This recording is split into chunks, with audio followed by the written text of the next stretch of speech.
राहों में कांटे अगर हो, रुकना नहीं चलते जाना। यीशु तेरे साथ है, ये तू विश्वास करना। संसार के अंत तक वो तेरे साथ है। राहों में कांटे अगर हो, रुकना नहीं चलते जाना। यीशु तेरे साथ है, ये तू विश्वास करना। संसार के अंत तक वो तेरे साथ है।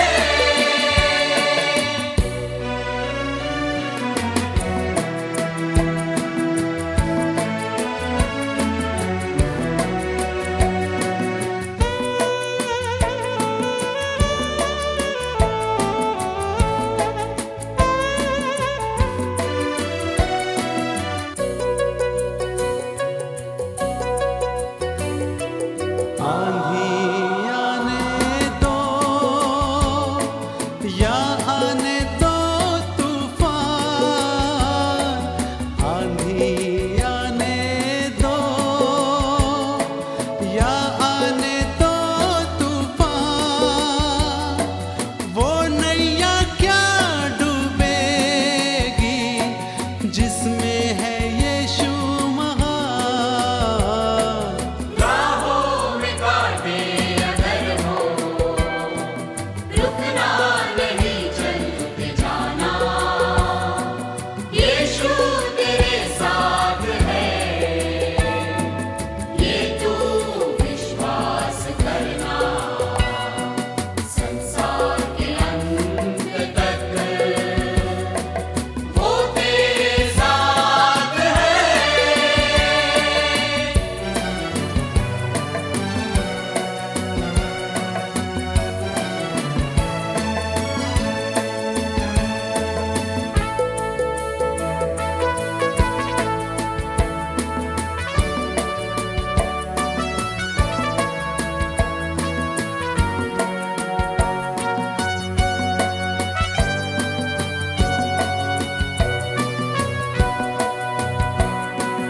दुख से भरी है जिंदगी, मुसीबत भरे रास्ते हैं।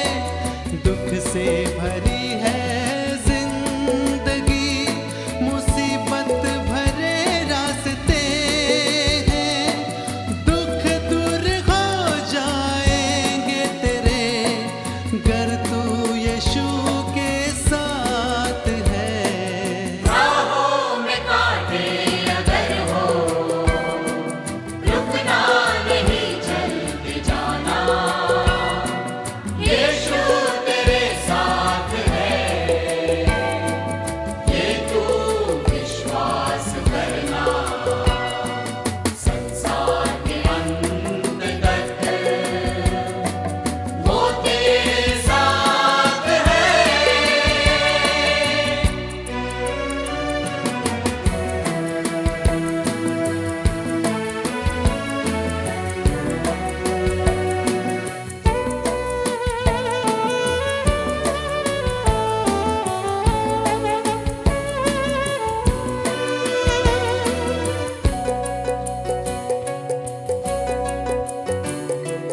घर मौत का डर सताए तुझे, सूली पर तू गौर कर।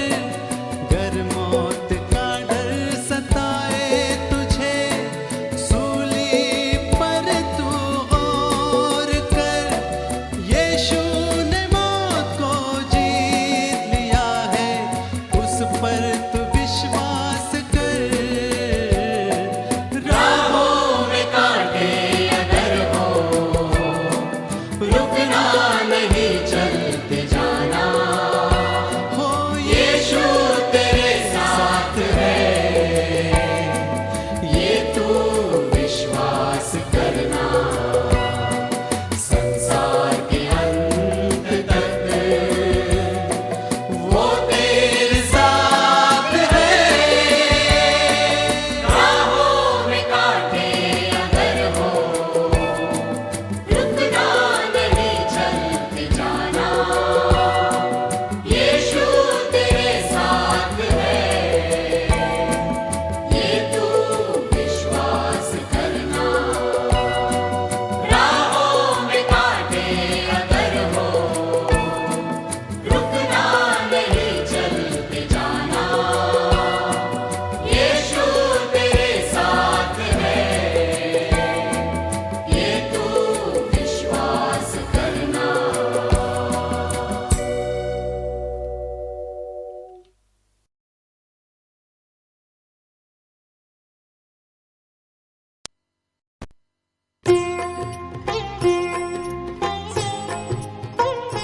परम पितानी आराधना आराधना हो आराधना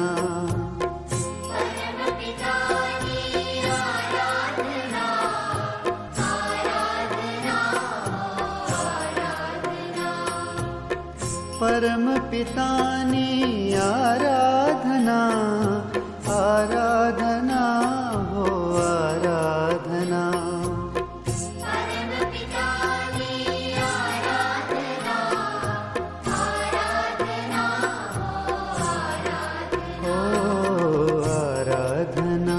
प्रभु आराधना आराधना हो आराधना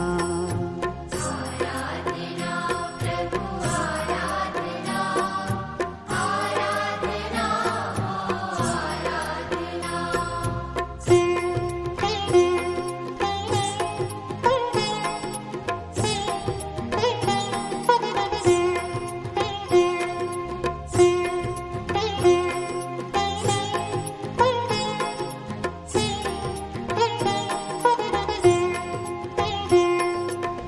प्रभु यीशुनी आराधना आराधना हो आराधना प्रभु यीशुनी आराधना आराधना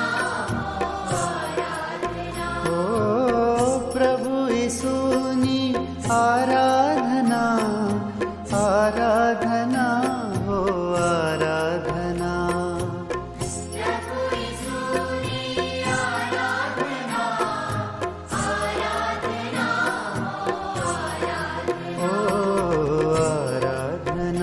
प्रभु आराधना आराधना हो आराधना प्रभु आराधना आराधना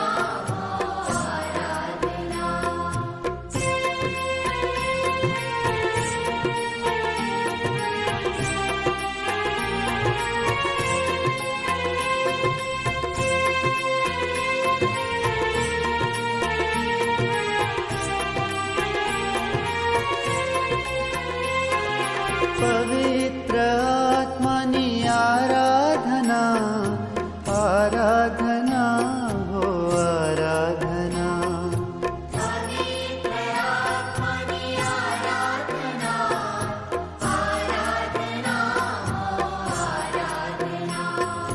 पवित्र आत्मनि आराधना आराधना हो आराधना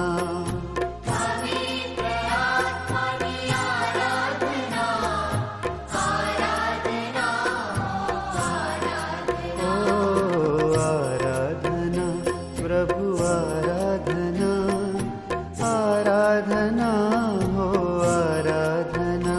प्रभु आराधना आराधना परम पितानी आराधना आराधना हो आराधना परम पितानी आराधना आराधना ओ प्रभु यीशुनी आराधना आराधना हो आराधना प्रभु यीशुनी आराधना आराधना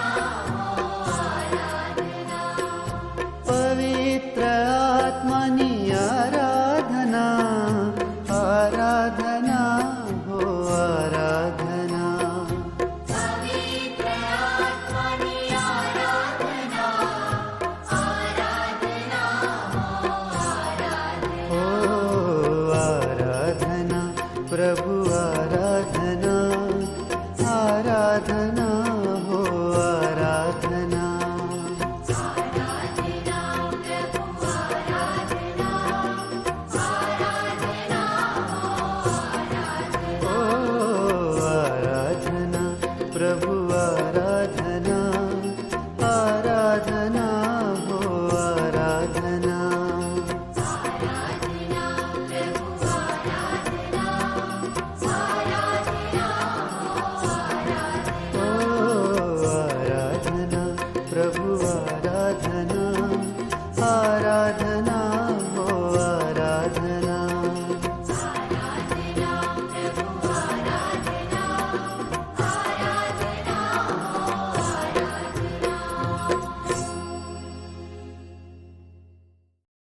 મહાન તારનાર પ્રભુ ઈસુ ખ્રિસ્તના નામમાં આપ સૌને પરમ ઇસ્લામ પાઠવું છું. એ સાથે બધાને ગુડ ઇવનિંગ. આજની આ સાંજની બાઇબલ સ્ટડીમાં આપ સૌનો આવકાર કરું છું. સાથે the bishop of Gujarat diocese right rev Silvans Christian સાહેબનો પણ પુષ્કળ આભાર માનું છું કે આજની સાંજની બાઇબલ સ્ટડીનું સંચાલન કરવાનું અને શાસ્ત્રનો અભ્યાસ કરાવવાની જવાબદારી મને સોંપી છે. સાથે ટેકનિકલ સ્ટાફ નેવિલભાઈ તથા તેમના સ્ટાફનો પણ આભાર માનું છું કે એમના સહયોગથી આ સેવાઓ શક્ય બની છે. આજે જે શાસ્ત્ર વિભાગ સંબંધી આજે આપણે મનન કરવા માંગીએ છીએ, અભ્યાસ કરવા માંગીએ છીએ, એ તો નવા કરારમાં યોહાનની લખેલી સુવાર્તા એનો 10મો અધ્યાય અને 22થી 39 કલમ. નવા કરારમાં યોહાનની લખેલી સુવાર્તા એનો 10મો અધ્યાય અને 22થી 39 કલમ. તો તમારી પાસે બાઇબલ હોય તો તમે ખોલશો, આપણે સાથે મળીને પવિત્ર શાસ્ત્ર બાઇબલનું વાંચન કરીએ. પ્રભુનું વચન આ પ્રમાણે છે. હવે યરૂશાલેમમાં પ્રતિષ્ઠા પર્વ હતું અને તે વખતે શિયાળો હતો. ઈસુ મંદિરમાં સુલેમાનની પરસાળમાં ફરતો હતો ત્યારે યહૂદીઓએ તેની આસપાસ ફરી વળીને તેને કહ્યું, તું ક્યાં સુધી અમને સંદેહમાં રાખશે? જો તું ખ્રિસ્ત હોય તો તે અમને સ્પષ્ટ કહે. ઈસુએ તેઓને ઉત્તર આપ્યો કે મેં તો તમને કહ્યું, પણ તમે માનતા નથી. મારા બાપને નામે જે કામો હું કરું છું તેઓ મારે વિશે સાક્ષી આપે છે, પણ તમે વિશ્વાસ કરતા નથી, કેમ કે તમે મારા ઘેટામાંના નથી. મારા ઘેટા મારો સાથ સાંભળે છે, વળી હું તેઓને ઓળખું છું અને તેઓ મારી પાછળ ચાલે છે. હું તેઓને અનંત જીવન આપું છું અને કદી તેઓનો નાશ થશે નહીં અને મારા હાથમાંથી કોઈ તેઓને છીનવી લેશે નહીં. મારો બાપ જેણે મને તેઓને આપ્યા છે તે સૌથી મોટો છે અને બાપના હાથમાંથી કોઈ તેઓને છીનવી લેવા સમર્થ નથી. હું તથા બાપ એક છીએ. ત્યારે યહૂદીઓએ તેને મારવાને ફરીથી પથ્થર હાથમાં લીધા. ઈસુએ તેઓને ઉત્તર આપ્યો કે મેં બાપ તરફથી તમને ઘણા સારા કામો દેખાડ્યા છે, તેઓમાંના કયા કામને લીધે તમે મને પથ્થર મારો છો? યહૂદીઓએ તેને ઉત્તર આપ્યો કે કોઈ સારા કામને લીધે અમે તને પથ્થર મારતા નથી, પણ દુર્ભાષણને લીધે અને તું માણસ છતાં પોતાને દેવ ઠરાવે છે તેને લીધે. ઈસુએ તેઓને ઉત્તર આપ્યો, મેં કહ્યું કે તમે દેવો છો. એમ શું તમારા નિયમશાસ્ત્રમાં લખેલું નથી? જેઓની પાસે દેવનું વચન આવ્યું તેઓને જો તેણે દેવો કહ્યા અને શાસ્ત્રનો ભંગ થતો નથી, તો તે જેને બાપે અભિષિક્ત કરીને જગતમાં મોકલ્યો તેણે કહ્યું કે હું દેવનો દીકરો છું, તો શું તમે તેને એમ કહો છો કે તું દુર્ભાષણ કરે છે?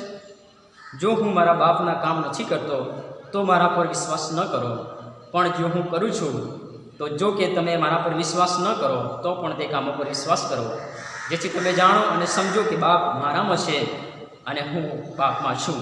આ પ્રભુનું વચન છે જે આપણા વિશ્વાસનો આધાર છે. આવો આપણે મનનમાં જતાં પહેલાં પ્રભુની પાસે પવિત્ર આત્માની સહાયની માંગણી કરીએ, પ્રાર્થના કરીએ. વચન આપનાર, વચન પાળનાર અને વચનને પરિપૂર્ણ કરનાર અમારા પ્રભુ અને અમારા દેવ, શરૂઆતથી લઈને જે પોતાના સંતો અને ભક્તોની સાથે વાત કરે છે, પોતાનું પ્રકટીકરણ કરે છે, પોતાનું દર્શન આપીને સ્વપ્ન અને સંદર્શન મારફતે પોતાની જ્ઞાન અને બુદ્ધિ અને ડાહપણ થકી જે પોતાના લોકોની આગળ પ્રકટ કરે છે, એવા પ્રભુને અમારા દેવ અમે તમારી પાસે આવીએ છીએ. તમે રહસ્યો અને મર્મોને ખુલ્લા કરનાર દેવ છો. તમારા વચનો અમારી દૃષ્ટિમાં ઘણા બધા માર્મિક અને રહસ્યમય લાગે છે, કારણ કે એની અંદર દૈવી સત્ય છુપાયેલું હોય છે. અમે અમારી બુદ્ધિ અકલથી સમજી શકતા નથી. પિતા પવિત્ર આત્માનું સામર્થ્ય આપી અમારા જ્ઞાન ચક્ષુઓને પ્રકાશિત કરો. બુદ્ધિનો, જ્ઞાનનો, પ્રકટીકરણનો આત્મા તમે અમને આપો. આ વર્ચ્યુઅલ બાઇબલ સ્ટડીમાં ભાગ લેનાર તમામ ભાઈ બહેનોની સાથે તમે વાતની વ્યવહાર કરો અને જેઓ આ વિડીયો જોશે દરેકની સાથે તમે વાતની વ્યવહાર કરો અને તમારા વચનોનું પ્રકટીકરણ તમે તેઓને આપો. મુજ બળપાત્રને પણ આજનું મનન કરાવવા માટે કૃપા આપો. પ્રાર્થના પ્રભુ ઈસુ ખ્રિસ્તના લીધે સાંભળો અને સ્વીકાર કરો. આમેન. જો પ્રભુનો આભાર માનીએ છીએ. પ્રભુએ આજે શાસ્ત્ર ભાગ પસંદ કરવાને માટે જે કૃપા આપી છે. આ શાસ્ત્ર ભાગ જો કે બહુ અઘરો છે, એની અંદર ઘણું બધું ઈશ્વર વિદ્યાકી સમજણ છુપાયેલી છે, ઘણી બધી આ શાસ્ત્ર ભાગને લઈને ઘણી બધી ગેરસમજણો પણ સમાજમાં અને મંડળીમાં પ્રવર્તે છે. પણ જો કોઈની કહે તો કોણ કહેશે, તેથી મેં વિચાર કર્યો કે તમારી સમક્ષ કેટલીક ઈશ્વર વિદ્યાકી બાબતોનો ખુલાસો લઈને તમારી સમક્ષ આવો અને પ્રભુએ કૃપા આપી છે. જો કે મારી સમજણ એ સંપૂર્ણ નથી, પણ પ્રભુની કૃપાથી આપણે પ્રયત્ન કરીશું અને વચનોનું અર્થઘટન અને ખુલાસો કરવાની કોશિશ કરીશું. આ શાસ્ત્ર ભાગની અંદર શરૂઆતની અંદર 2 કલમોની અંદર એ સંદર્ભની વાત અને ટાઈમ ફેક્ટરની વાત લખવામાં આવી છે. 22મી કલમ પ્રમાણે હવે યરૂશાલેમમાં પ્રતિષ્ઠા પર્વ હતું, તે સમય શિયાળો હતો. યરૂશાલેમની અંદર પ્રતિષ્ઠા પર્વ હતું અને ટાઈમ ફેક્ટર શિયાળો હતો. 23મી કલમમાં ઈસુ મંદિરમાં એટલે કે યરૂશાલેમનું જે મંદિર હતા એમાં હતા અને એમાં સુલેમાની જે પરસાળ હતી એમાં એ ફરતા હતા. પ્રતિષ્ઠા પર્વનું ઘણું બધું મહત્ત્વ છે, ઘણો મોટો વિષય છે, એ સંબંધી આજે આપણે વધારે જોવા માંગતા નથી. પણ આ જે શાસ્ત્ર ભાગ છે એમાંથી આપણે કેટલીક બાબતો આજે જોવા માંગીશું. ખાસ કરીને તમારી સમક્ષ 24મી કલમને આપણે ઊંડાણથી અભ્યાસ કરીશું, જ્યાં લખવામાં આવ્યું છે કે ત્યારે યહૂદીઓએ તેની આસપાસ ફરી વળીને તેને કહ્યું કે તું ક્યાં સુધી અમને સંદેહમાં રાખશે? જો તું ખ્રિસ્ત હોય તો એ અમને સ્પષ્ટ કહે. બીજી જે બાબત આપણે થોડી ઊંડાણથી અભ્યાસ કરવા માંગીએ છીએ એ તો 30મી કલમ છે અને તે આ પ્રમાણે લખ્યું છે કે હું તથા બાપ એક છીએ. એના પછી ત્રીજી બાબત આપણે જોવા માંગીએ છીએ એ તો 34 અને 35મી કલમ, અને ત્યાં આ પ્રમાણે લખવામાં આવ્યું છે કે ઈસુએ તેઓને ઉત્તર આપ્યો કે મેં કહ્યું કે તમે દેવો છો, એમ શું તમારું નિયમશાસ્ત્રમાં લખેલું નથી? જેમની પાસે દેવનું વચન આવ્યું તેઓને જો દેવો કહ્યા તો શાસ્ત્રનો ભંગ થતો નથી. તો જેને બાપે અભિષિક્ત કરીને જગતમાં મોકલ્યો તેણે કહ્યું કે હું દેવનો દીકરો છું, તો શું એ દુર્ભાષણ છે? અને ચોથી અને આખરી બાબત આપણે 38મી કલમનો જે અંત ભાગ છે એ સંબંધી આપણે વિચાર કરીશું કે બાપ મારામાં છે અને હું બાપમાં છું. સો પ્રાર્થના કરીએ અને પ્રભુની પાસે સહાયને માંગણી કરીએ કે આગળ બાબતો સમજવા માટે પ્રભુ આપણને કૃપા આપે. 25મી કલમની અંદર જે બાબત લખવામાં આવી છે પ્રભુ ઈસુ એટલે કે ઈસુ નાઝરી ખ્રિસ્ત છે કે મસીહા છે કે નહીં, એ બાબતની સ્પષ્ટતા કંઈક યહૂદીઓ એમની પાસે આવીને માંગતા હોય એવું આપણને માલુમ પડે છે. ત્યાં પ્રમાણે લખ્યું છે 24મી કલમમાં કે ત્યારે યહૂદીઓએ તેમની આસપાસ ફરી વળીને તેને કહ્યું કે તું ક્યાં સુધી અમને સંદેહમાં રાખશે? જો તું ખ્રિસ્ત હોય તો તે અમને સ્પષ્ટ કહે. યહૂદીઓ ઘણીવાર પ્રભુ ઈસુ ખ્રિસ્તની પાસે આવીને આવી રીતે પ્રશ્ન કરતા હતા અને પ્રભુ ઈસુ કોણ છે, કયા અધિકારથી કાર્ય કરે છે, કેવી રીતે કાર્ય કરે છે, આ બધી બાબતો તેઓ સમજવા માંગતા હતા. પણ ઘણી બધી વાર જોઈએ તો એમના જે ઈરાદાઓ હતા એ સારા નહોતા. ઘણી બધી વાર પ્રભુ ઈસુ ખ્રિસ્તને પબ્લિકમાં અપમાન કરવાના માટે, પબ્લિકમાં એમની પરીક્ષા કરવાના માટે ઘણી બધી વાર ખોટા ઈરાદાથી તેમની પાસે આવતા હતા. અને અહીંયા પણ કંઈક રીતે એવું જ આપણને માલુમ પડે છે, કારણ કે પ્રભુ ઈસુ ખ્રિસ્ત 3.5 વર્ષની જાહેર સેવાનો જે સમય છે એના અંત ભાગમાં આવી પહોંચ્યા છે. એક્ઝેક્ટલી પ્રતિષ્ઠા પર્વની વાત કરીએ, આ પ્રસંગ જ્યારે બની રહ્યો છે ત્યારે લગભગ 3 વર્ષ પૂરા કરીને લગભગ 3 વર્ષને 2 મહિના જેટલો 2-3 મહિના જેટલોનો સમયગાળો થઈ ગયો છે. 3 મહિના પછી 3-3.5 મહિના પછી પાસ્કા પર્વ આવવાનું છે અને ત્યારે પ્રભુ ઈસુ ખ્રિસ્ત પોતાનું પવિત્ર બલિદાન આપવાના છે. એ આખો પ્રસંગ બનવાનો છે. યહૂદીઓને અત્યાર સુધી ઈસુ કોણ છે એ બાબતની ખબર પડી ના હોય એવું આપણને લાગતું નથી. પણ કંઈક રીતે પ્રભુ ઈસુ ખ્રિસ્ત અને કંઈક રીતે ફિક્સમાં લઈને એ ક્યાં તો વિલાત સમક્ષ એમની ધરપકડ કરાવે, ક્યાં તો એમની પાસે જે નિયમશાસ્ત્ર હતા એમાં એમને કસૂરવાર ઠરાવીને એમને સજા કરવામાં આવે. આ એમનો ઈરાદો હતો અને પૂછે છે કે જો તું ખ્રિસ્ત હોય તો અમને સ્પષ્ટ કહે. પ્રભુ ઈસુ ખ્રિસ્ત છે કે નહીં, મસીહા છે કે નહીં, ઉદ્ધારકર્તા છે કે નહીં, દેવનો પુત્ર છે કે નહીં, એ ઈશ્વર છે કે નહીં, વગેરે જેવી બાબતોના સવાલ આપણા મનમાં પણ ઘણા બધા હોય છે. આપણે વિશ્વાસ તો કરતા હોઈએ છીએ પણ એટલી બધી સ્પષ્ટતા કે એટલી બધી ખાતરી આપણા મનમાં હોતી નથી. તમારે ને મારે પણ પ્રભુ ઈસુ ખ્રિસ્ત એ ખ્રિસ્ત છે કે નહીં, એ ઉદ્ધારકર્તા છે કે નહીં, એ કેવળ યહૂદીઓના ઉદ્ધારકર્તા છે કે પછી સમસ્ત વિશ્વના અને સમસ્ત જગતના ઉદ્ધારકર્તા છે, એ બાબતની ખાતરી તમારે ને મારે કરવાની જરૂર છે. પ્રભુ ઈસુ એ ખ્રિસ્ત છે કે નહીં એ બાબતને આપણે 3 રીતે તપાસ કરીશું કે કઈ રીતે પ્રભુ ઈસુ ખ્રિસ્ત એ ઉદ્ધારકર્તા છે, એ પ્રોમિસ્ડ મસાયા છે, એ ઉદ્ધારકર્તા છે, એ દેવના દીકરા છે, એ પોતે ઈશ્વર છે. 3 રીતે આપણે તપાસ. એક કે શું એ બાબતને શાસ્ત્રીય સમર્થન મળે છે, એટલે કે સ્ક્રિપ્ચ્યુઅલ સમર્થન એમને મળે છે, પવિત્ર શાસ્ત્ર એને સમર્થન આપે છે. બીજી બાબત કે પ્રભુ ઈસુ ખ્રિસ્તના સમયમાં જે લોકો એમની આસપાસ હતા તેઓ શું પ્રભુ ઈસુ ખ્રિસ્તને ઉદ્ધાર કરતા, તારણહાર, ખ્રિસ્ત મસીહા, દેવના દીકરા તરીકે શું એમને સ્વીકાર કર્યું છે. અને ત્રીજી અને આખરી બાબત કે પ્રભુ ઈસુ ખ્રિસ્તનું જીવન, એમની સાક્ષી અને એમના કાર્યો શું એ બાબતની સાક્ષી પૂરે છે કે પ્રભુ ઈસુ ખ્રિસ્ત ઉદ્ધાર કરતા છે કે નહીં. સૌ પ્રથમ બાબત આપણે તપાસ કરવા માંગીએ છીએ કે પવિત્ર શાસ્ત્ર પ્રભુ ઈસુ ખ્રિસ્તને ઉદ્ધાર કરતા ઠરાવે છે કે નહીં. તો પવિત્ર શાસ્ત્રની અંદર ઉત્પત્તિથી લઈને પ્રકટીકરણ સુધી ઘણા બધી એવી ભવિષ્યવાણીઓ એ આવનાર ઉદ્ધાર કરતા અને ઇસરાયેલના ઉદ્ધારને માટે હતી. અને એમાંની કેટલીક ભવિષ્યવાણીઓ સંબંધી આજે આપણે વિચાર કરીશું. જો કે ઘણી બધી ભવિષ્યવાણી છે, લગભગ 44 જેટલી ભવિષ્યવાણીઓ અમે ફાઇન્ડ આઉટ કરી છે કે જે નવા કરારના સમયમાં એટલે કે પ્રભુ ઈસુ ખ્રિસ્તના સંદર્ભમાં એ પરિપૂર્ણ થાય છે. અને પ્રભુ ઈસુ ખ્રિસ્તને ઉદ્ધાર કરતા, તારણહાર, મોક્ષદાતા, મુક્તિદાતા, જગતનો તારણહાર, દેવના પુત્ર અને દેવ તરીકે સાબિત કરે છે. પણ બધી જોવાનો આપણી પાસે સમય નથી. પહેલી જે ભવિષ્યવાણી છે એ તો ઉત્પત્તિ 3:15 લખવામાં આવી છે કે Messiah would be born of a woman, એટલે કે જે મસીહાને ઉદ્ધાર કરતા આવશે એમનો જન્મ એ સ્ત્રીનું સંતાન છે, સ્ત્રીથી આવશે. એ કાંઈક પ્રકટ કે મેનિફેસ્ટ થશે નહીં, પણ એ સ્ત્રીનું સંતાન, સ્ત્રીથી જન્મ લેશે. અને એ બાબતની જે પૂર્તતા છે એ તો માથી 1:20 અને ગલાતી 4:4 આપણને જોવા મળે છે.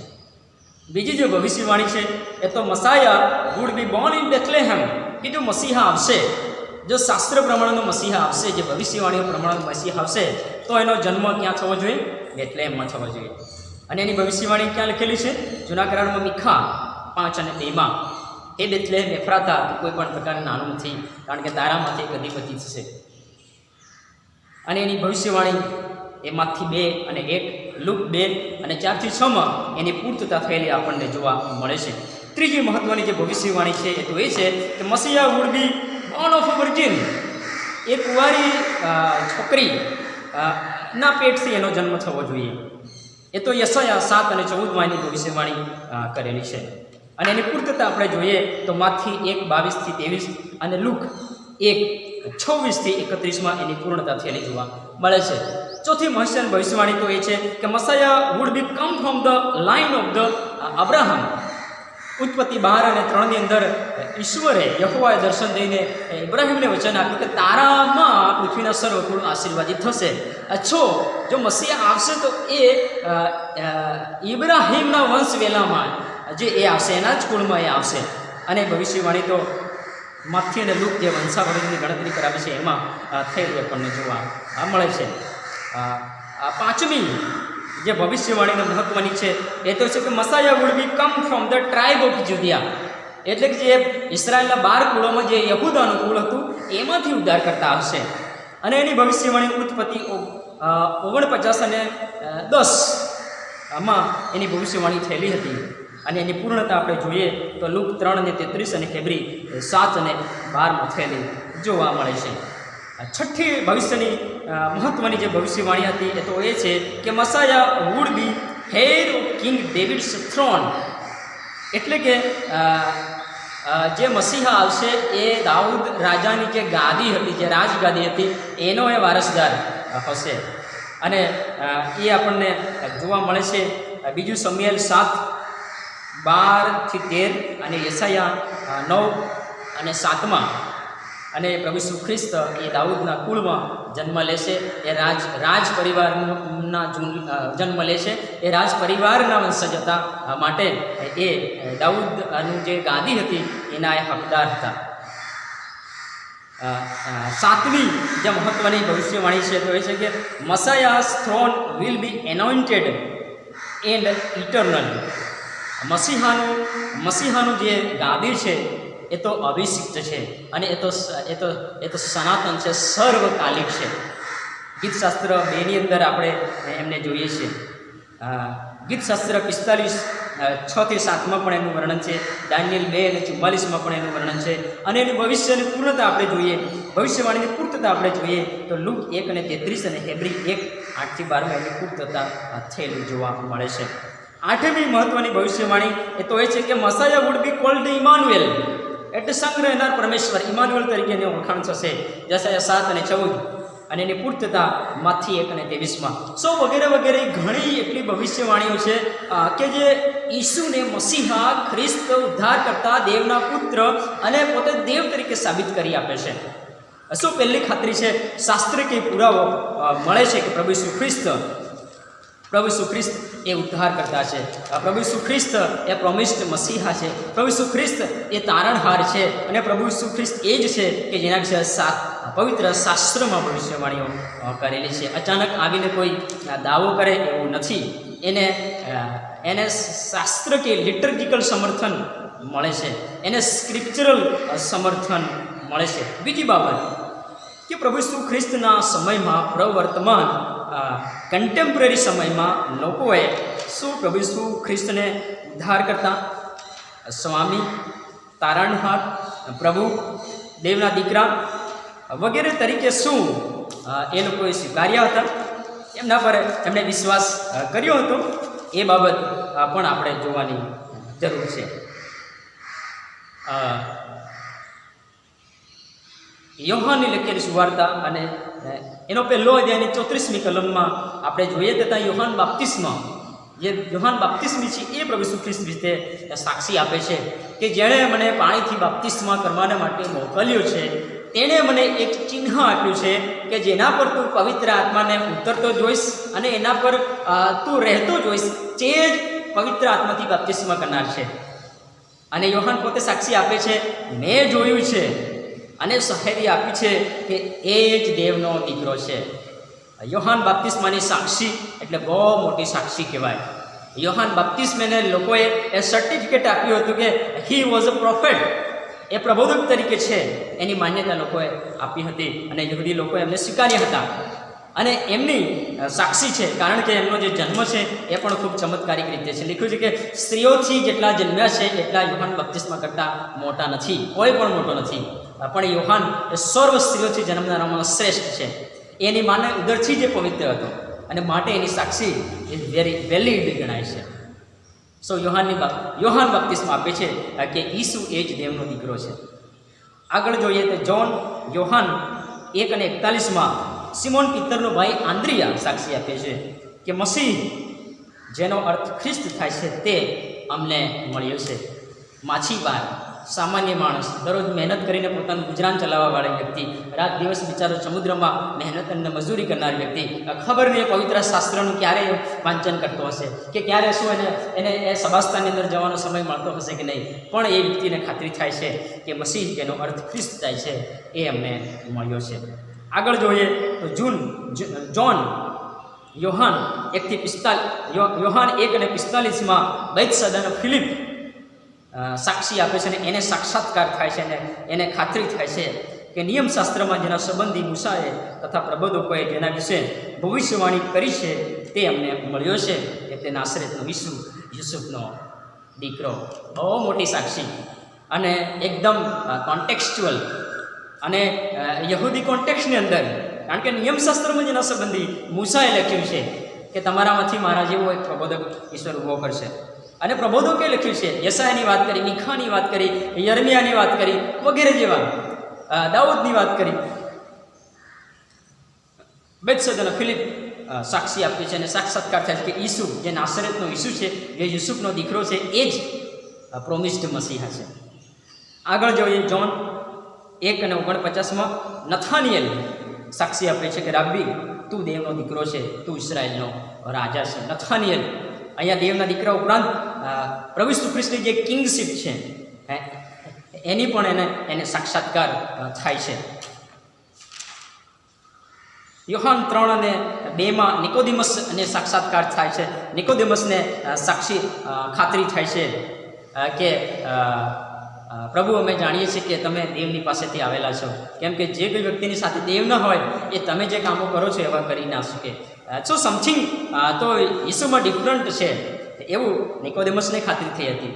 પણ પ્રભુ ઈસુ ખ્રિસ્તને એ ઉપદેશક રાબી તરીકેની વ્યાખ્યા આપે છે. હજી એને સંપૂર્ણ સાક્ષાત્કાર થયો નથી, પણ પાછળથી નિકોદેમસને થાય છે.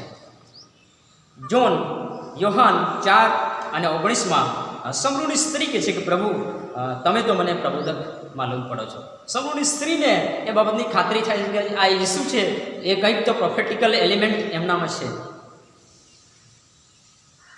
યોહાન 4:29 સમૃદ્ધિ સ્ત્રી ફરીથી કહે છે કે જે મેં જે કર્યું છે એ સગળું એ વ્યક્તિએ મને કહી દેખાડ્યું. તમે આવો અને જુઓ કે શું એ મસીહ જે ખ્રિસ્ત છે એ જ તો નથી. એ લોકો સમૃદ્ધની આસપાસના લોકો આવીને પ્રભુ ઈસુ ખ્રિસ્તને કહે છે કે હવે આ સ્ત્રીના કેવળ કહેવાથી અમે વિશ્વાસ કરતા નથી, પણ અમે પોતે જાણ્યું છે અને અનુભવ્યું છે કે જગતનો જે ત્રાતા છે નિશ્ચય એ જ છે. સાક્ષાત્કાર થાય છે. સો ડઝન્સ ઓફ વિટનેસીસ ઓફ એ સમયના જે લોકો હયાત હતા એ લોકોમાંથી ઘણા બધા લોકો સાક્ષી પૂરી છે, પોતે અનુભવ કર્યો છે, વિશ્વાસ કર્યો છે કે ઈસુ એ જ દેવનો દીકરો છે, ઈસુ એ જ આવનાર પ્રબોધક છે, ઈસુ એ જ ભવિષ્યવાણીની પૂર્ણતા પ્રમાણે આવનાર મસીહા છે, ઈસુ એ જ ખ્રિસ્ત છે, ઈસુ એ જ મસીહા છે, વગેરે વગેરે. સો પ્રથમ આપણે જોયું પવિત્ર શાસ્ત્ર સમર્થન આપે છે કે ઈસુ ખ્રિસ્ત મસીહા છે. બીજી બાબત કે એ સમયના જે લોકો હતા એ લોકો એ સાક્ષી આપી કે ઈસુ એ જ મસીહા છે. અને ત્રીજી બાબત એ પ્રભુ ઈસુ ખ્રિસ્તના કામો પ્રભુ ઈસુ ખ્રિસ્ત અને મસીહા તરીકે સાબિત કરે છે. કારણ કે પ્રભુ ઈસુ ખ્રિસ્તે એમના સેવા કાર્ય દરમિયાન જે અદ્ભુત અને ચમત્કારિક કાર્યો કરતા હતા એ કર્યા હતા એ કેવળ ને કેવળ ઈશ્વર જ કરી શકે. જોન યોહાન ને બહુ વધારે ચમત્કારોની નોંધ કરી નથી, પણ મહત્ત્વના એવા 7 ચમત્કારોની નોંધ કરી છે. અને સાથે જે બીજા ચમત્કારો પ્રભુ ઈસુ કર્યું છે એને સમર્થન પણ એમને આપ્યું છે. અને આ 7 ચમત્કારોમાં પ્રભુ ઈસુ ખ્રિસ્તનું કોઈક રીતે દેવત્વ એને છલકાવવાનો પ્રયત્ન કર્યો છે. યોહાન 2 બીજા અધ્યાયની અંદર પાણીનો દ્રાક્ષરસ પ્રભુ ઈસુએ બનાવ્યો.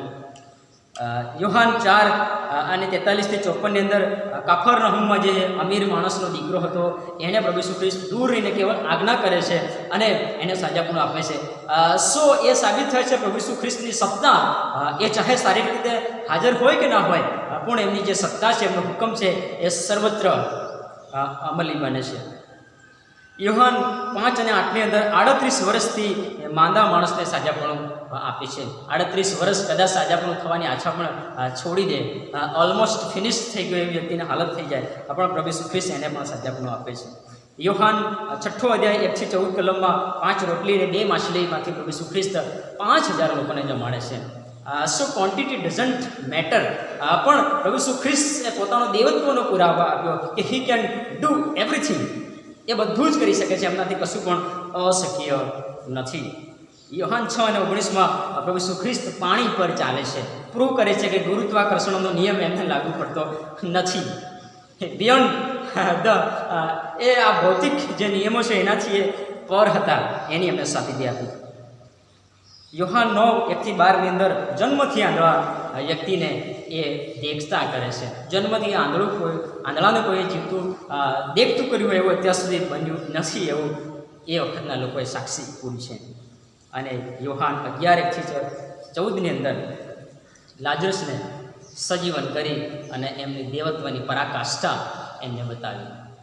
નાના મોટા ચમત્કાર તો થયા અને કર્યા અને લોકોએ જોયા હશે, પણ કોઈ મરણમાંથી કોઈને જીવતું કરે અને એ પણ 3 દિવસ પછી, તો એ બહુ મોટી ચિહ્ન કહેવાતું. તો એમના દેવત્વનું સૌથી મોટું જેને પ્રૂફ કહી શકાય. એ ઉપરાંત 7 જે ચમત્કારો છે એ ઉપરાંત યોહાન 20 અને 30 યોહાન કહે છે કે ઈસુએ પોતાના શિષ્યોની રૂબરૂ બીજા ઘણા ચમત્કારો કર્યા કે જેનું વર્ણન આ પુસ્તકમાં કરેલું નથી. સો માથી માર્ક એ 3 સુવાર્તાઓની અંદર જે નોંધવામાં આવ્યું છે એ ઉપરાંત પણ પ્રભુ ઈસુ ખ્રિસ્તે ઘણા બધા ચમત્કારો અને ચિહ્નો અને સેવા કાર્યો કર્યા હતા. પણ જેટલું પણ નોંધવામાં આવ્યું છે એ બાબત આપણને ખાતરી કરી આપે છે કે ઈસુ ખ્રિસ્ત એ જ મસીહા છે, એ જ ખ્રિસ્ત છે, એ જ ઉદ્ધારનાર છે, એ જ જગતના ત્રાતા છે, એ જ દેવના દીકરા છે અને એ પોતે ઈશ્વર છે. ત્રણ બાબતો આપણે જોઈએ. સાહિત્યિક પુરાવો, શાસ્ત્રીય પુરાવો. બીજો કન્ટેમ્પરરી પુરાવો એટલે કે એ સમયના લોકોની સાક્ષી.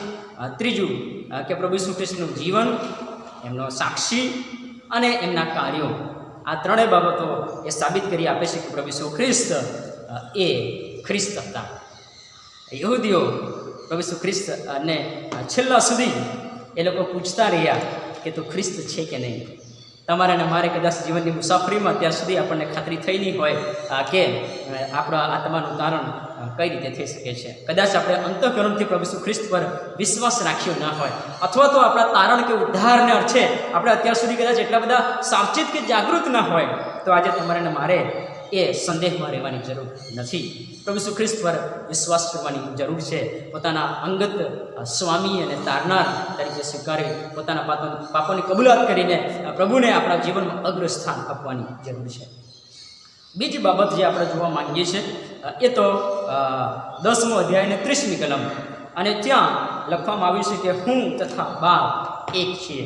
પ્રભુ ઈસુ ખ્રિસ્ત અહીંયા બહુ મોટું સ્ટેટમેન્ટ આપે છે, જેને લઈને યહૂદીઓની જે સમજણ હતી અને યહૂદીઓનો જે વિશ્વાસ હતો એ કઈક રીતે ડગમગી જાય છે.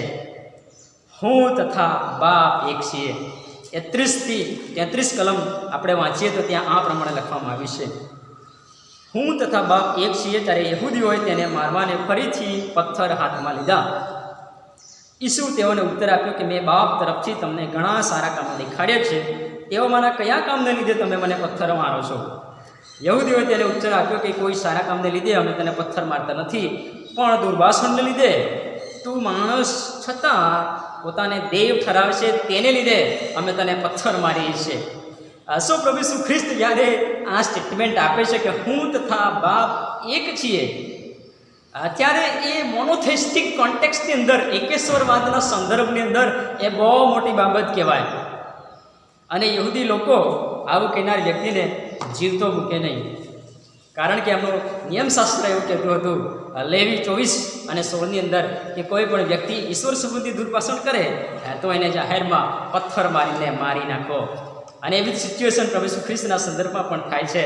લોકો હાથમાં પથ્થર લઈને ઊભા થઈ ગયા છે કે અરે આ શું બોલે છે, હું અને બાપ એક શું? કહેવાનો મતલબ શું છે? શું એ પોતાને ઈશ્વરને સમકક્ષ મૂકે છે? હવે પોતાને ઈશ્વર ગણાવે છે? આ લોકો સારી રીતે સમજી ગયા હતા. અને આગળ જેમ લખ્યું છે કે તું માણસ હોવા છતાં પોતાને દેવ ઠરાવે છે, પોતાને દેવ ઠરાવે છે. પ્રભુ ઈસુ ખ્રિસ્તે આ સ્ટેટમેન્ટ દ્વારા પોતાના દેવત્વની પ્રતીતિ કરાવવાનો પ્રયત્ન કર્યો હતો. પણ જે યહૂદી જે માનસિકતા હતી એ કંઈક સ્વીકારવાને માટે તૈયાર નથી, કારણ કે એમના મનની અંદર પહેલેથી કંઈક બાબત ફિક્સ થઈ ગયેલી હતી. ઈશ્વર વિશેની જે સમજણ છે એ પહેલેથી જ એમના મનમાં ઘર કરી ગયેલી હતી, અને એટલું બધું પ્રભુત્વ હતું કે એની સાથે એ કોમ્પ્રોમાઇઝ કરવાને માટે તૈયાર નહોતા. ઈશ્વર એક છે, એબ્સોલ્યુટ વન છે, એની અંદર બીજું કાંઈ આવે નહીં, ધેટ્સ ઓલ, કંઈ જ આવે નહીં. અને જો કોઈ વ્યક્તિ કંઈ કહેવાનો પ્રયત્ન કરે તો એનો તો ખાત્મો ભૂલી જાય. વાલાઓ, પ્રભુ ઈસુ ખ્રિસ્ત હું અને પિતા એક છું. 30મી કલમમાં કહે છે કે હું તથા બાપ એક છીએ. પ્રભુ ઈસુ ખ્રિસ્ત પોતાના દેવત્વની પ્રતીતિ કરે છે, પોતાના દેવત્વનો દાવો કરે છે કે પ્રભુ ઈસુ ખ્રિસ્ત એ પિતાની સાથે એ કંઈક રીતે સમાનતા ધરાવે છે. એ પ્રભુ ઈસુ ખ્રિસ્ત એ ઈશ્વરની સાથે દેવત્વની અંદર ભાગીદાર છે, એ બાબત દર્શાવવાનો પ્રયત્ન કરે છે. કઈ રીતે પ્રભુ ઈસુ ખ્રિસ્ત ઈશ્વર પિતાની સાથે એક હોઈ શકે? પ્રભુ ઈસુ ખ્રિસ્ત જે સ્ટેટમેન્ટ આપે છે એનો મતલબ એવો નથી કે ઘણા બધા લોકો એવી સમજણ છે કે પ્રભુ ઈસુ ખ્રિસ્ત એ જૂના કરારના જે યહોવા છે, અથવા તો જેને પિતા તરીકે માનવામાં આવે છે એ જ પુત્ર પણ છે, જે પિતા છે એ જ પુત્ર છે, એવું આ કલમનો અર્થ થતો નથી. પણ પ્રભુ ઈસુ ખ્રિસ્ત એ દેવત્વનો જે ગરિમા છે, જે દેવત્વની જે મહિમા છે, એમાં એ પોતે ભાગીદાર છે, એ બાબત દર્શાવવાનો પ્રયત્ન કરે છે. પ્રભુ ઈસુ ખ્રિસ્ત કઈ રીતે એક હોઈ શકે? ત્રિએકતાનો જે સિદ્ધાંત છે એની અંદર વ્યાખ્યા આપવામાં આવે છે કે ઈશ્વરની અંદર 3 વ્યક્તિ છે. The God is composed of 3 person.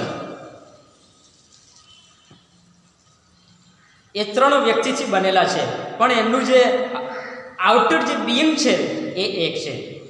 Internal જે કમ્પોઝિશન છે એ 3 વ્યક્તિઓનું બનેલું છે, જે બાહ્ય સ્વરૂપ છે એ તો એક છે. એટલે કે ઈશ્વરનું જે બિઈંગ છે એ તો એક છે.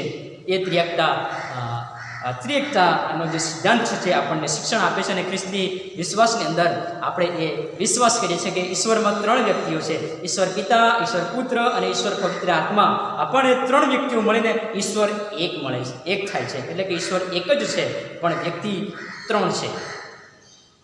એ સમજવું ઘણું બધું અઘરું છે, કારણ કે ત્રિએકતાને સમજવી એ ઘણી બધી મુશ્કેલ અને અઘરી બાબત છે. જો કે ઈશ્વર એ ઈશ્વર છે ને મનુષ્ય એ મનુષ્ય છે, માટે આપણે ઈશ્વરની વ્યાખ્યા સંપૂર્ણ રીતે કરી શકતા નથી, પણ કંઈક રીતે આપણે સમજવાનો પ્રયત્ન કરી શકીએ છીએ. પવિત્ર શાસ્ત્રની અંદર જે એક શબ્દ છે એનો 2 સંદર્ભની અંદર એનો સમજવામાં આવતા હતા. જે એક શબ્દ છે એ 2 અર્થ ધરાવે છે. એક છે સંખ્યાની દ્રષ્ટિએ એક દર્શાવે છે, અને બીજું છે એક એટલે કે એકતાની દ્રષ્ટિએ આની વાત કરે છે. જેમ કે અમુક બાબત વિશે જે નિર્ણય લઈને એક થાય છે, જેમ કે આ બધા એક થઈ ગયા, એનો મતલબ કે તેઓ સંખ્યાની દ્રષ્ટિએ એક થઈ જતા નથી, પણ એકતાની દ્રષ્ટિએ એક થઈ જાય છે.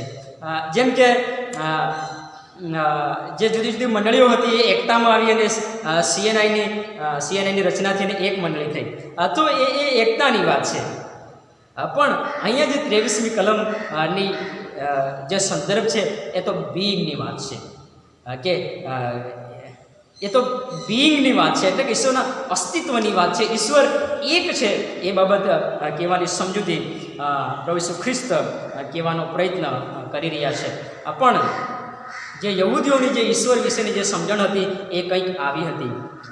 યહૂદીઓ ઈશ્વરને નોન કોર્પોરિયલ કે ઇનકોર્પોરિયલ માનતા હતા.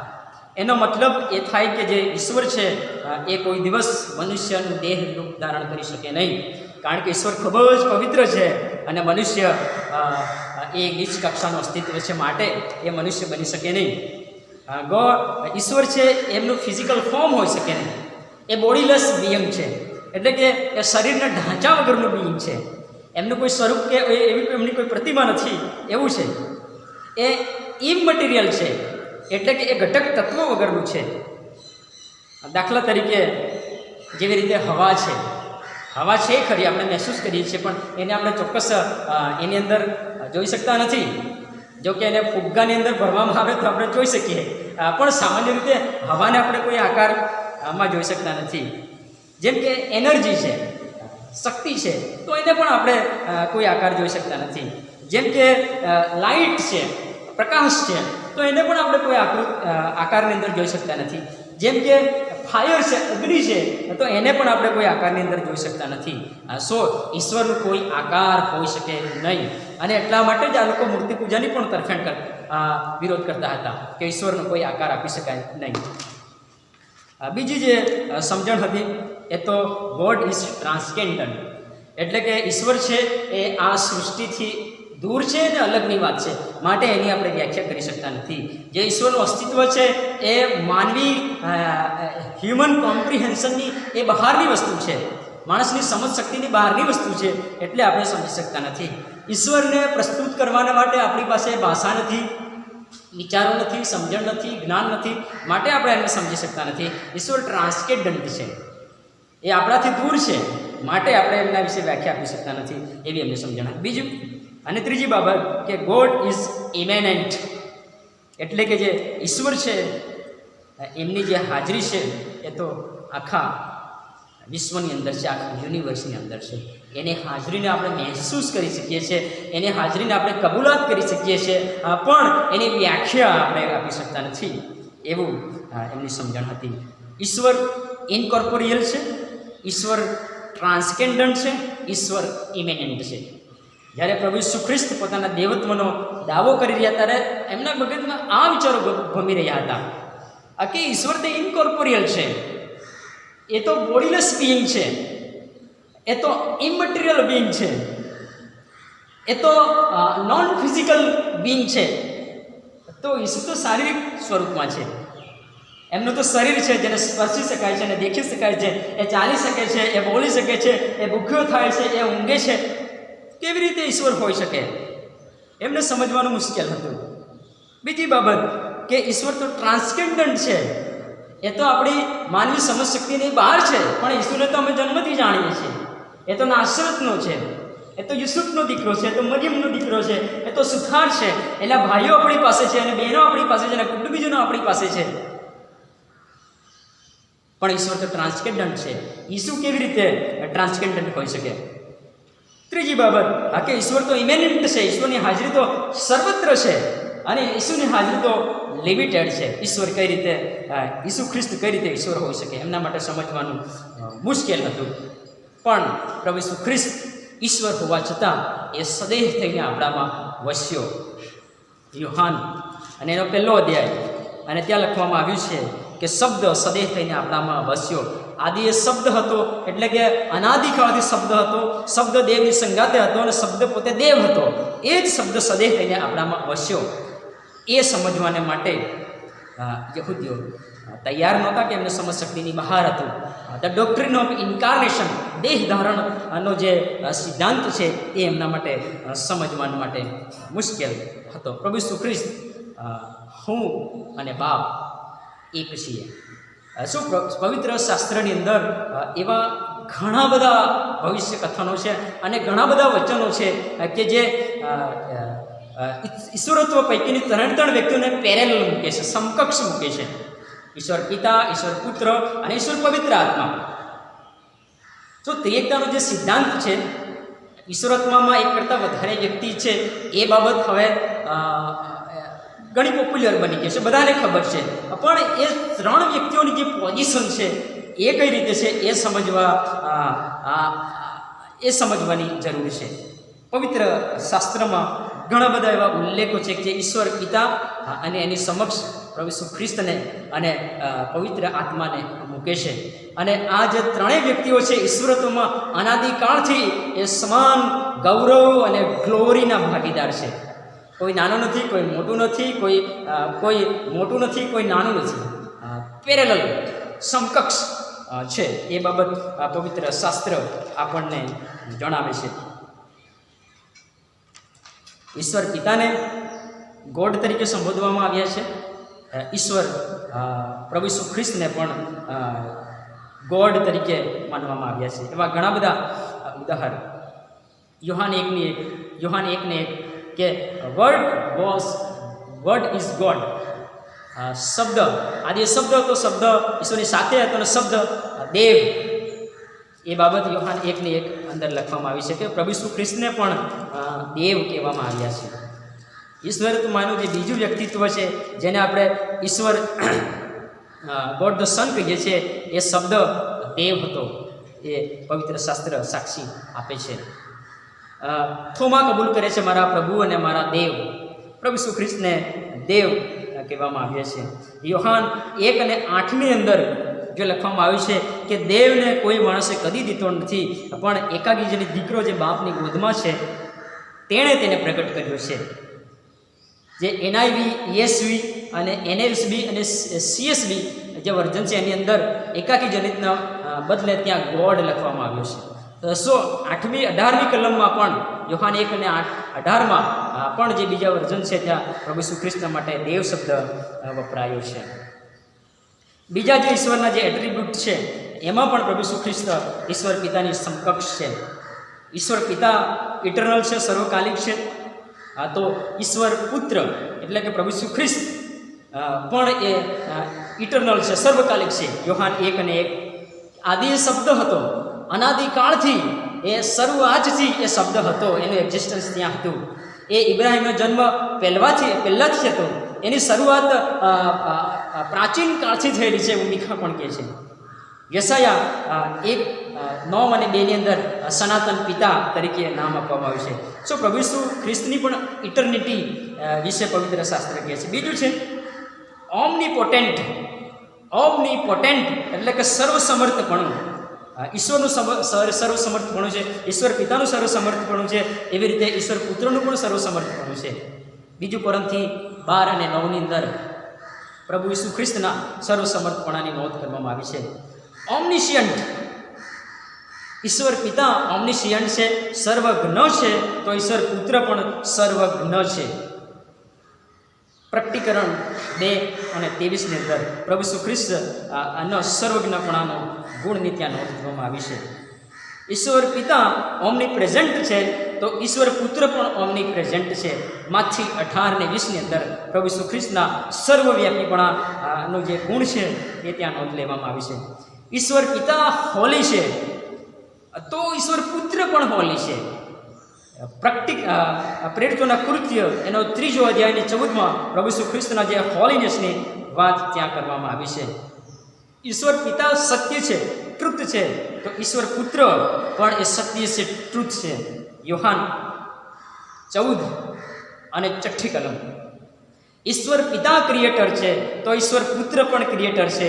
યોહાન 1:1-3 ની અંદર પ્રભુ ઈસુ ખ્રિસ્તનું સર્જન કાર્યની અંદર જે ઇન્વોલ્વમેન્ટ છે એની વાત કરવામાં આવી છે.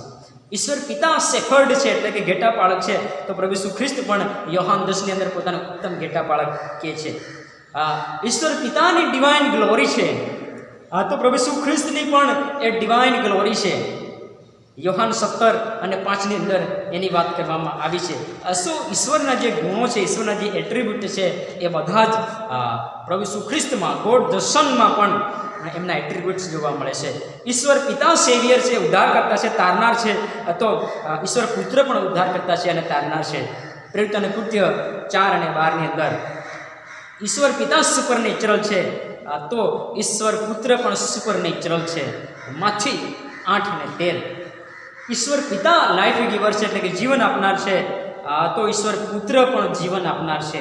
યોહાન 1:4 ઈશ્વર પિતા એમના જે બિલીવર્સ છે એમને મજબૂત કરે છે, તો ઈશ્વર પુત્ર પણ એમના પર જે વિશ્વાસ કરે છે એમને સામર્થ્ય આપે છે, એમને મજબૂત કરે છે. ફિલિપ્પી 4:13 ઈશ્વર પિતા કહે છે કે I am the first and the last, તો ઈશ્વર પુત્ર પણ કહે છે કે હું આલ્ફા તથા ઓમેગા છું. પ્રકટીકરણ 1:8-17 પણ કહે છે કે હું પ્રથમ તથા છેલ્લા છું. પ્રભુ ઈસુ ખ્રિસ્ત પણ એમના સેવા કાર્યમાં પોતાને ઈશ્વર પિતાની સમકક્ષ રજૂ કરે છે. કહે છે કે મારો બાપ વિશ્રામવારે કામ કરતો આવ્યો છે અને હું પણ વિશ્રામવારે કામ કરું છું. યોહાન 5:19 કે દીકરો બાપને જે કરતા જુએ છે તે દીકરો પણ કરે છે. એટલે કે બાપ જે કરે છે તે દીકરો પણ કરે છે. સો એબિલિટીની વાત છે, જે પિતા જેટલું કરે છે એટલું પુત્ર પણ કરી શકે છે. એ બાબત પોતાને સમકક્ષ મૂકે છે. બાપ મુએલામાંથી સજીવન કરીને ઉઠાડે છે, તો દીકરો પણ ચાહે તેને સજીવન કરે છે. સો ઈશ્વર પિતાની પાસે સજીવન કરવાની, પુનરુત્થાન કરવાની તાકાત છે, તો પુત્ર પાસે પણ છે. એ યોહાન 5:21 કહે છે. યોહાન 5:22 કહે છે કે બાપ કોઈનો ન્યાય કરતો નથી, પણ ન્યાય કરવાનું એને પુત્રને સોંપ્યું છે. યોહાન 5:23 જેમ બધા બાપને માન આપે છે, તેમ દીકરાને પણ માન આપે છે. સો પ્રભુ ઈસુ ખ્રિસ્ત સૃષ્ટિની શરૂઆતથી જ, ઉત્પત્તિ સમયથી જ આ સૃષ્ટિના ઉદ્ધાર માટે વ્યસ્ત છે. પણ કંઈક રીતે જે માન છે એ ઈશ્વર પિતાને પણ પૂર્યું છે, અને ઈશ્વર પુત્રને એટલો ન્યાય આપી શકાય એવું નથી. પણ જ્યારે ત્રિએકતાનો સિદ્ધાંત આની જ્યારે સમજૂતી બને છે, જેમ જેમ ઈશ્વરત્વમાં જે વિવિધતા રહેલી છે એ વિશે જ્યારે વધારે સમજણ પ્રાપ્ત થાય છે, એમ ઈશ્વરત્વ પૈકીની 3 વ્યક્તિનું જે માન છે, જે મહિમા છે, એ સ્થપાતો આપણને જોવા મળે છે. યોહાન 5:24 લખ્યું છે કે જે મારા પર વિશ્વાસ કરે છે તે મને મોકલનાર પર વિશ્વાસ કરે છે. પ્રભુ ઈસુ ખ્રિસ્ત પોતાને ઈશ્વર પિતાની સમકક્ષ મૂકે છે. યોહાન 14:9 કે જેણે મને જોયું છે તે મને મોકલનારને પણ જોયું છે. યોહાન 5:26 જેમ બાપને પોતામાં જીવન છે તેમ દીકરાને પણ પોતામાં જીવન આપવાનું એણે સોંપ્યું છે. સો પ્રભુ ઈસુ ખ્રિસ્ત આવી રીતે ઈશ્વર પિતાની સાથે એક છે. એ સબસ્ટેન્સની દ્રષ્ટિએ એક છે, એ બિંગની દ્રષ્ટિએ એક છે. પ્રભુ ઈસુ ખ્રિસ્ત સાક્ષી આપે છે કે હું તથા પિતા એક છે. પોતાના દેવત્વનો દાવો કરે છે, અને દેવત્વનો જે મહિમા છે એમાં પ્રભુ ઈસુ ખ્રિસ્ત સરખે દરજ્જે સમકક્ષ ભાગીદાર છે અને હકદાર છે. એ બાબતે જોવા મળે છે. ત્યારબાદ આપણે જોઈએ કે 34 જે 36 કલમ છે ત્યાં કંઈક આવું વર્ણન છે કે ઈસુએ તેઓને ઉત્તર આપ્યો કે મેં કહ્યું કે તમે દેવો છો, એમ શું તમારું નિયમશાસ્ત્રમાં લખેલું નથી? જેઓની પાસે દેવનું વચન આવ્યું તેઓને જો તેણે દેવો કહ્યા અને શાસ્ત્રનો ભંગ થતો નથી, તો જેને બાપે અભિષિક્ત કરીને જગતમાં મોકલ્યો તેણે કહ્યું કે હું દેવનો દીકરો છું, તો શું તમે તેને એમ કહો છો કે તું દુર્ભાષણ કરે છે? પ્રભુ ઈસુ ખ્રિસ્ત કેવી રીતે ગોડનું ટાઇટલ ધરાવે છે એની સમજણ આપે છે. પ્રભુ ઈસુ ખ્રિસ્ત કઈ રીતે ગોડ તરીકે છે એ બાબત એ સમજાવવાનો પ્રયત્ન કરે છે. અને એના માટે એ ગીતશાસ્ત્રને 82નો સંદર્ભને ટાંકે છે અને ત્યાં આ પ્રમાણે લખાયું છે. ગીતશાસ્ત્ર અને 82 આપણે કાઢીશું ને ત્યાં મનુષ્યને માટે દેવો શબ્દ વપરાય છે. એલોહિમ શબ્દ મનુષ્યને માટે એલોહિમ શબ્દ વાપરવામાં આવ્યો છે. દેવની સભામાં ઈશ્વર ઊભો રહે છે, તે દેવો મધ્યે ન્યાય કરે છે. ચઠ્ઠી કલમ, મેં કહ્યું કે તમે દેવો છો અને તમે સર્વ પરાત્પરના દીકરા છો. અહીંયા ન્યાયાધીશોને માટે વાત કરવામાં આવી છે કે જે અર્થલી જે પૃથ્વીના જે ન્યાયાધીશો છે એમને પવિત્ર શાસ્ત્ર દેવો કહે છે. દેવો કહેવાનો મતલબ કે એમની પાસે કંઈક રીતે ડિવાઇન ઓથોરિટી છે, ડિવાઇન અધિકાર છે, અને જેમની પાસે દૈવી અધિકાર છે એને પણ પવિત્ર શાસ્ત્ર એલોહિમ ની સંજ્ઞા આપે છે. જે એલોહિમ શબ્દ છે એને ઘણા બધા સંદર્ભમાં એનો ઉપયોગ થયેલો જોવા મળે છે. એલોહિમ શબ્દ એ મોસ્ટ પ્રોબેબલી બાઇબલની અંદર યહૂદીઓનો હિબ્રુનો જે દેવ યહોવા છે એમના માટે એલોહિમ શબ્દ વપરાય છે. પણ એમને આજુબાજુના જેમ કે મોઆબનો જે કમોસ છે એના માટે પણ એલોહિમ વપરાય છે. જે આસ્તોરત દેવી હતી એમના માટે પણ એલોહિમ, એટલે કે દૈવી વ્યક્તિઓને સમજાવવા માટે અથવા તો કોઈ પણ દેવને સમજાવવા માટે એલોહિમ શબ્દનો ઉપયોગ એ સમયે થતો હતો. બીજું કે એલોહિમ જે શબ્દ છે એ દૂતોને દર્શાવવાને માટે પણ થતો હતો. ત્રીજું કે જે એલોહિમ શબ્દ છે એ મનુષ્યને માટે પણ વપરાય હતો. જે મનુષ્યની અંદર જે રાજા અને ન્યાયાધીશ અને જે લીડરશિપની પોઝિશનમાં છે એમના માટે પણ એલોહિમ શબ્દ વપરાય છે, કારણ કે તેઓ ઈશ્વર તરફથી કંઈક રીતે અધિકાર પ્રાપ્ત થયેલો છે. અને એલોહિમ શબ્દ મસીહાને માટે, પ્રભુ ઈસુ ખ્રિસ્તના માટે પણ વપરાયેલો છે. એલોહિમ શબ્દ પ્રભુ ઈસુ ખ્રિસ્ત કહે છે કે ઈશ્વરે એમને અભિષિક્ત કરીને મોકલ્યા છે અને માટે તેઓ ડિઝર્વ થાય છે કે ગોડ તરીકેની, એલોહિમ તરીકેની ઉપાધિ એમને મળે. એ ઈશ્વરે એમને મોકલ્યા છે અને માટે એ ઈશ્વરના પુત્ર તરીકે એ ટાઇટલ ધારણ કરવાના માટે હકદાર છે. જો મનુષ્યને જો મળે છે તો પ્રભુ ઈસુ ખ્રિસ્ત તો મનુષ્ય કરતાં એ તો પોતે દેવ છે, પોતે ઈશ્વર છે, તો એમને દેવ કહેવામાં કંઈ વાંધો નથી, એમ પોતેને પ્રભુ ઈસુ ખ્રિસ્ત જસ્ટિફાય કરે છે. છેલ્લી અને આખરી બાબત, પ્રભુ ઈસુ ખ્રિસ્ત કહે છે કે બાપ મારામાં છે અને હું બાપમાં છું. બાપ મારામાં છે અને હું બાપમાં છું. એનો મતલબ એવો પણ થતો નથી કે ઈશ્વર પિતાનું અને ઈશ્વર પિતા કંઈક રીતે પ્રભુ ઈસુ ખ્રિસ્તમાં અંદર ઘૂસી ગયા છે અને પોતાનું એક અસ્તિત્વ થયું છે. પ્રભુ ઈસુ ખ્રિસ્ત હંમેશા અંદર રહેવાની જ્યારે વાત કરે છે ત્યારે એ આજ્ઞાધીનતાની વાત કરે છે, એ વિશ્વાસુપણાની વાત કરે છે, એ ઓબે થવાની વાત કરે છે. આગળ આપણે જોઈએ કે જેમ હું મારા બાપમાં છું તેમ તમે પણ મારા બાપમાં રહો, એમ પ્રભુ ઈસુ ખ્રિસ્ત કહે છે. તો શું 15મો અધ્યાય અને 7મી કલમ, જો તમે મારામાં રહો અને મારા વચન તમારામાં રહો તો જે કંઈ તમે ચાહો તે તમે માંગો. એટલે કે તમારે ને એટલે કે એ અધિકારત્વમાં, કોઈકના અધિકારત્વમાં રહેવાની વાત છે, કોઈકના આજ્ઞાપાલનમાં રહેવાની વાત છે. આપણે ખ્રિસ્તમાં રહીએ એનો મતલબ એ નથી કે આપણું અસ્તિત્વ આપણે ગુમાવી દઈએ અને કંઈક રીતે ઈશ્વરની અંદર આપણે લીન થઈ જઈએ અથવા તો લુપ્ત થઈ જઈએ. જેમ કે હિન્દુ વિશ્વાસની અંદર આત્મા જ્યારે મોક્ષ પામે છે ત્યારે બ્રહ્મની અંદર લીન થઈ જાય છે. એવું નથી. એ અનાદિકાળ સુધી આપણું સેપરેટ અસ્તિત્વ રહે છે. અને ત્રિએકતામાં પણ એ ત્રણેય વ્યક્તિઓનું જે અસ્તિત્વ છે એ અનાદિકાળથી તો અનંતકાળ સુધી એવું જ રહે છે, કારણ કે ઈશ્વરની અંદર કોઈ ફેરફાર આવતો નથી. પ્રભુ ઈસુ ખ્રિસ્ત આજે ગઈકાલે, આજે અને આવતીકાલે એવો જ છે. ઈશ્વર પણ માં પણ કંઈ ફેરફાર આવતો નથી. સો મારી પ્રાર્થના છે ને આશા છે કે પ્રભુ આજે ઘણી બધી સ્પષ્ટતા આપણને આપી હશે. પહેલી બાબત આપણે જોઈ 24મી કલમમાં કે પ્રભુ ઈસુ ખ્રિસ્ત એ ખ્રિસ્ત મસીહા ઉદ્ધારકર્તા પ્રોમિસ્ડ મસીહા છે કે નહીં, અને એના વિશે આપણે 3 બાબતો જોઈ. શાસ્ત્રકીય પુરાવો, એ સમયનો પ્રવર્તમાન પુરાવો, અને ત્રીજો જે પુરાવો હતો પ્રભુ ઈસુ ખ્રિસ્તના જીવન, સાક્ષી અને એમના કાર્યો. અને તેના 3 બાબતો પૂરું કરે છે કે પ્રભુ ઈસુ ખ્રિસ્ત એ ખ્રિસ્ત છે, એ મસીહા છે, એ ઉદ્ધારકર્તા છે. બીજી બાબત આપણે 30 સંબંધી આપણે જોયું કે હું તથા પિતા એક છીએ. પ્રભુ ઈસુ ખ્રિસ્ત કઈ રીતે દેવત્વમાં એક છે, સમકક્ષ છે.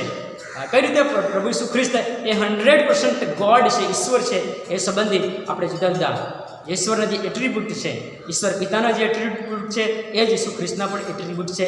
એ આપણે જોઈને ઈશ્વર કઈ રીતે એક છે એ બાબત આપણે સમજવાનો પ્રયત્ન કર્યો. અને સાથે સાથે થોડું આપણે જોયું કે ત્રિએકતા સંબંધી કે ઈશ્વરમાં 3 વ્યક્તિઓ છે, ઈશ્વર પિતા, ઈશ્વર પુત્ર, ઈશ્વર પવિત્ર આત્મા. 3 વ્યક્તિઓ છે પણ ઈશ્વર એક છે, એમનું બીઇંગ વન છે. એ બાબત આપણે સમજવાનો પ્રયત્ન કર્યો. અને ત્રીજી બાબત આપણે જોઈ કે પ્રભુ ઈસુ ખ્રિસ્ત કઈ રીતે દેવ ઈશ્વરના પુત્ર તરીકેની ઉપાધિ કે ટાઇટલ ધારણ કરવા માટે એ પોતે લાયક છે. કારણ કે પવિત્ર શાસ્ત્ર જેઓને દૈવી અધિકાર મળ્યો, જેઓ દેવનું વચન એમની પાસે આવ્યું, એમને પણ એ દેવ તરીકેની ઉપાધિ આપે છે, એલોહિમ તરીકેની ઉપાધિ આપે છે. તો પ્રભુ ઈસુ ખ્રિસ્ત તો એ એનોઇન્ટેડ વન, ચૂઝન વન હતા. સો એ કેટલા વિશેષ દરજ્જે એલોહિમ કે દેવ અને ઉપાધિ ધારણ કરવા માટે એ પોતે સક્ષમ છે. અને ચોથી અને આખરી બાબત આપણે જોઈ કે બાપ મારામાં છે અને હું બાપમાં છું. પ્રભુ ઈસુ ખ્રિસ્ત પર જેવો વિશ્વાસ કરે છે તેવો પ્રભુ ઈસુ ખ્રિસ્તમાં, in the sense of obey, આજ્ઞા પાલનના સંદર્ભમાં એ બાબત છે. કોઈમાં ઘૂસી જતું નથી, પણ આધીનતાની વાત છે, આજ્ઞા પાલનની વાત છે, પ્રેમમાં રહેવાની વાત છે. પ્રભુ આ વચનો થકી આપ સર્વને આશીર્વાદિત કરો. Thank you very much. આવો પ્રાર્થના કરીએ. જીવંત કૃપાળુ પરમેશ્વર, અમે આભાર માનીએ છીએ આજના વચનોને માટે. અમારા ઉદ્ધારકર્તા પ્રભુ ઈસુ ખ્રિસ્ત ને કઈ રીતે શાસ્ત્ર પુરાવા આપે છે કે એ ખ્રિસ્ત છે, કઈ રીતે એ સમયના લોકોએ સાક્ષી આપી કે તેઓ ખ્રિસ્ત છે, કઈ રીતે એમના કામો સાક્ષી આપે છે કે તેઓ ખ્રિસ્ત છે. પ્રભુ ઈસુ ખ્રિસ્ત હું તથા પિતા એક છીએ. કઈ રીતે ઈશ્વર પ્રભુ ઈસુ ખ્રિસ્ત એ ત્રિએકતામાં સમાન છે, સખ્ય દરજ્જે છે, એક છે. અને કઈ રીતે પ્રભુ ઈસુ ખ્રિસ્ત દેવની ઉપાધિ અને દેવપુત્રની ઉપાધિ ધારણ કરવાના માટે યોગ્ય છે. અને કઈ રીતે પ્રભુ ઈસુ ખ્રિસ્ત દેવમાં છે ને દેવ ખ્રિસ્તમાં છે ને પ્રભુ ઈસુ ખ્રિસ્ત પર વિશ્વાસ કરનાર વ્યક્તિ તેમનામાં બની શકે છે. આજ્ઞા પાલનના અધીનતા ધરાવે. કૃપા આપો. આ વચનોને વધારે સ્પષ્ટીકરણ તમે અમને આપો. વિશ્વાસને દ્રઢ મજબૂત કરો. પ્રાર્થના પ્રભુ ઈસુ ખ્રિસ્તના લીધે સાંભળો સ્વીકાર કરો. આમેન.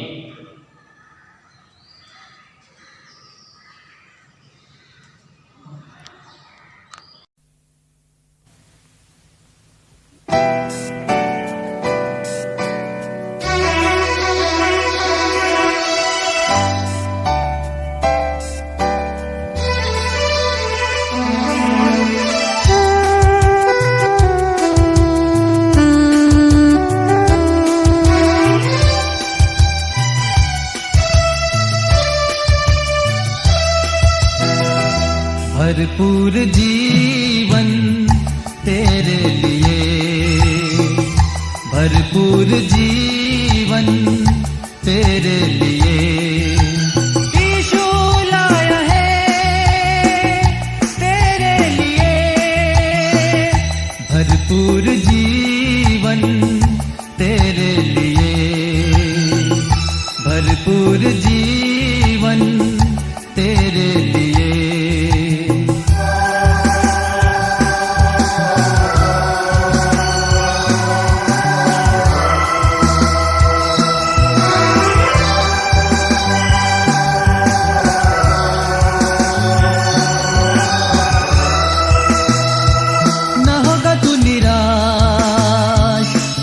तू निराश न होगा, तू निराश न होगा, तू निराश।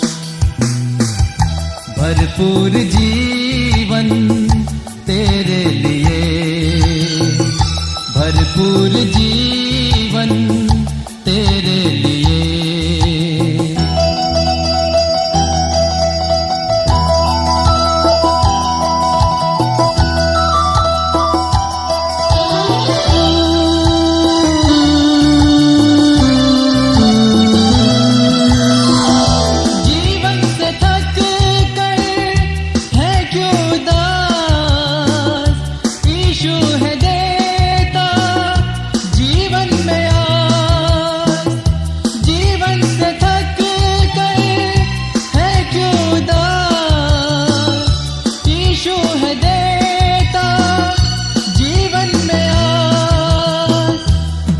अनंत जीवन तेरे लिए, अनंत जीवन तेरे लिए।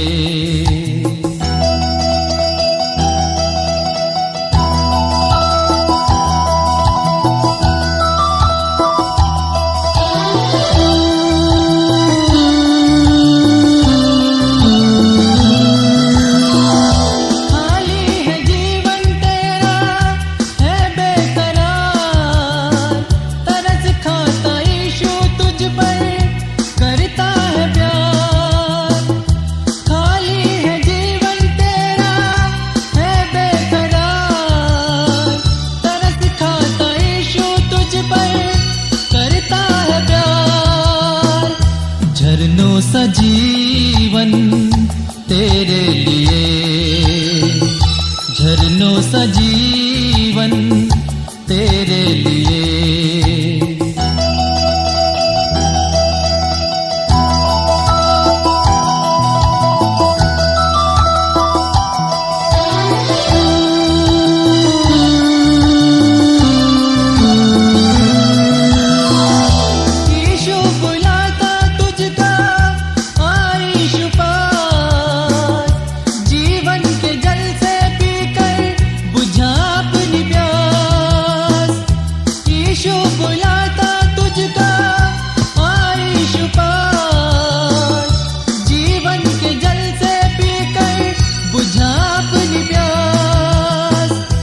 नदियों सा जीवन तेरे लिए, नदियों सा जीवन तेरे लिए।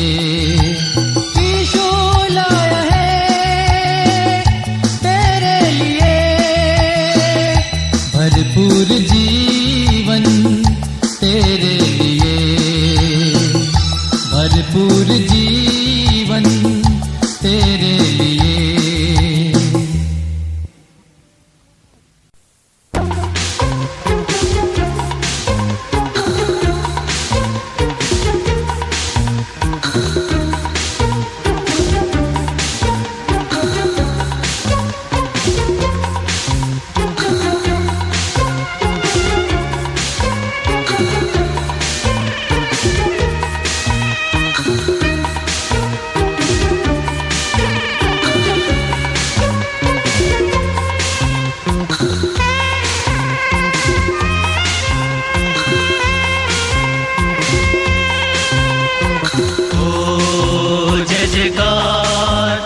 जयकार करे, ओ जय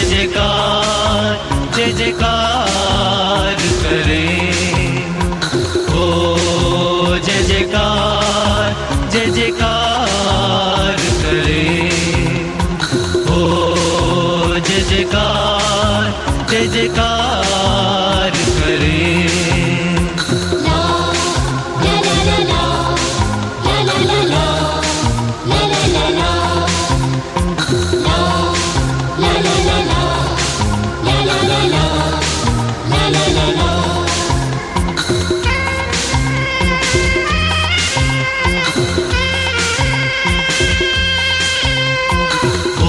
हमारा राजा, राजा दुख संकट से बचाता, बचाता।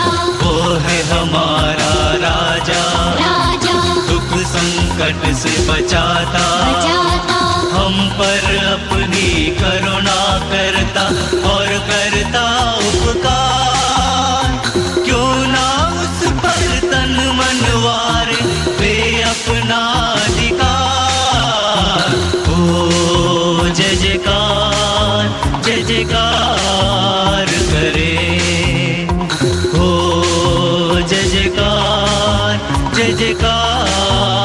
करे।